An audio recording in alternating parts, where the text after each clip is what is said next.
मित्र नमस्कार। आप सभी का स्वागत है हमारे चैनल योग और अध्यात्म पर। मित्रों, चक्र साधना की आज की इस कड़ी में हम बात करेंगे अपने शरीर पर पाए जाने वाले छठे चक्र, जिसे हम आज्ञा चक्र या अजरा चक्र के नाम से जानते हैं। इसका स्थान दोनों भ्रुकुटियों के मध्य होता है, जहाँ तिलक या बिंदी लगाते हैं। आज्ञा चक्र वह स्थान है जहाँ पर मन व बुद्धि का मिलन होता है। सारी आध्यात्मिक अनुभूतियाँ, सभी आध्यात्मिक साक्षात्कार हमें आज्ञा चक्र पर ही होते हैं। इस चक्र का बीज मंत्र ओम है, जो ब्रह्म परमात्मा का प्रणव मंत्र है, क्योंकि यह आकार, उकार और मकार, अ, उ और मा अर्थात ब्रह्मा विष्णु महेश तीनों का प्रतिनिधित्व करता है। इसी से इस चक्र की उपयोगिता साबित होती है। ये तीनों मूल शक्तियां किसी भी कार्य के संपादन में अथवा व्यवहार में अनिवार्य होती है। सृष्टि के निर्माण कार्य में मूलतः ज्ञान की आवश्यकता होती है, जिसके देवता ब्रह्मा जी हैं। सृष्टि के संचालन, पोषण, विकास में मूलतः क्रिया कार्य की आवश्यकता होती है, जिसके अधिष्ठाता भगवान विष्णु हैं। संहार, विध्वंस के देवता भगवान शिव हैं। इन सभी के अपने अधिकार क्षेत्र हैं और वह उन्हीं के अनुसार कार्य करते हैं। मित्रों, आज्ञा चक्र को जागृत करने वाला व्यक्ति निरोगी और त्रिकालदर्शी बन जाता है। वर्तमान और भविष्य की घटनाओं को देख पाता है, किसी भी व्यक्ति के मन की बातों को जान पाता है। सिद्ध पुरुष किसी व्यक्ति को देखकर उसके मन में घटित होने वाले विचारों को पढ़ सकता है। इस चक्र पर ध्यान लगाने से विशेष चुंबकीय ऊर्जा का निर्माण होने लगता है, जिससे मन की एकाग्रता बढ़ती है और भीतरी और बाहरी दुर्गुण समाप्त होने लगते हैं। हमारे रीढ़ पर पाई जाने वाली 3 विशेष नाड़ियां, जो इंगला, पिंगला और सुषुम्ना के नाम से जानी जाती है, इसी स्थान पर आके मिलती है। मित्रों, योग में इस चक्र को त्रिवेणी भी कहा जाता है। ईड़ा नाड़ी को गंगा, पिंगला को यमुना और मध्य में जो सुषुम्ना नाड़ी है उसको सरस्वती कहा जाता है। जो साधक अपने मन को इस त्रिवेणी में स्नान कराता है, उसको अनेक सिद्धियां स्वतः ही प्राप्त होने लगती है। उसके सभी पाप नष्ट होने लगते हैं। आज्ञा चक्र को गुरु चक्र का प्रतीक भी माना जाता है। बृहस्पति देवताओं के गुरु हैं और जिस व्यक्ति की कुंडली में गुरु उच्च राशि में हो, वह आज्ञा चक्र को सरलता से जागृत कर सकता है। यह चक्र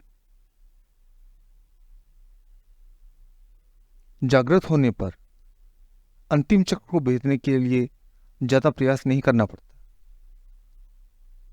उस जगह पहुंचकर साधक ऊपर की ओर ही जाता है, अतः उसकी अधोगति यानी वो नीचे की ओर नहीं आ पाता, उसकी उन्नति ही हो पाती है।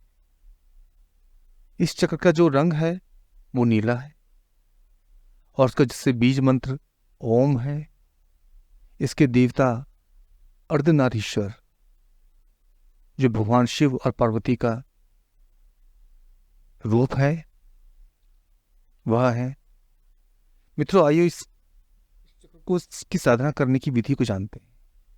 कैसे इस चक्र पर ध्यान लगाया जाए, इसकी विधि को जानने का प्रयास करते हैं। इस चक्र पर ध्यान का अभ्यास करने के लिए साधक को किसी सुविधाजनक आसन पर बैठना चाहिए। कमर, गर्दन, रीढ़ बिल्कुल सीधी हो। अब अपने ध्यान को आज्ञा चक्र पर ले जाएं। आंखें बंद कर लें। मन ही मन बीज मंत्र का उच्चारण करें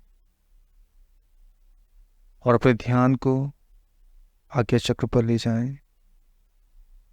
इसका बीज मंत्र ओम है। ओम की दिव्य आभा को महसूस करें अपने आज्ञा चक्र पर, उसके दर्शन करें।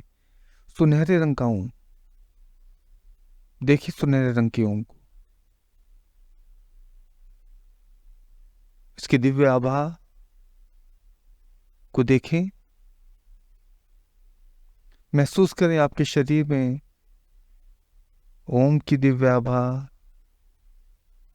फैल रही है, जो सारी सारी बीमारियां, सारी नकारात्मकता को बाहर कर रहा है।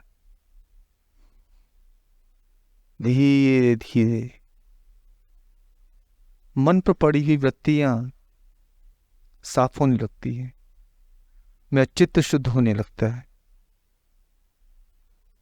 साधक आत्मदर्शन, आत्म साक्षात्कार कर पाता है, अनेकों दिव्य अनुभूतियां होने लगती हैं और साधक परम आनंद को प्राप्त करता है। मित्रों, यह चक्र प्रभु की साक्षात्कार का भी स्थल है। धीरे धीरे अपनी साधना का समय बढ़ाते जाएं, अपनी साधना का स्तर अच्छा बनाते जाएं। धीरे धीरे आपको अनेक दिव्य अनुभूतियां होने लगती हैं। यही इस चक्र की साधना का लाभ व आनंद है। आज्ञा चक्र में ध्यान लगाने से सर्वज्ञता, सर्वदर्शिता, त्रिकाल दर्शन, परकाया प्रवेश, मानसिक क्षमताओं का विकास होने लगता है।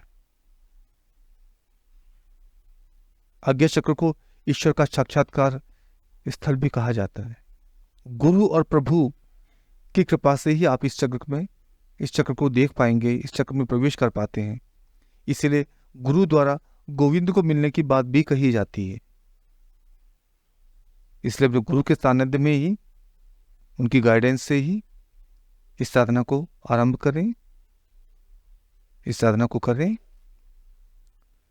आइए पुराणों में वर्णित एक कथा के द्वारा इसके महत्व को समझते हैं।